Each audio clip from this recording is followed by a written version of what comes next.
In this video, we're going to talk about how to access your media library. Your media library is accessible in every place you can bring in images and videos, like the social planner or funnels. Having one media library across the system allows for better organization, quick and easy access to the media you want to use, and the ability to share those with your team. To access your media library, you'll first go to Settings. Next, you'll click on Media. Then you will see the option to Open Media Library. The media library houses all of the files you will need for your websites, funnels, email templates, and more. On the top right, you'll see two options. You can create a folder as well as upload a file. You can remove files by simply clicking on it.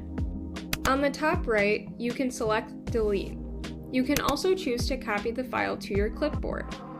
Overall, the media library is a great tool to use within your account as it makes uploading images and videos anywhere in your account a breeze. That's it! Make sure to follow any lesson instructions below and mark this as complete to keep moving forward.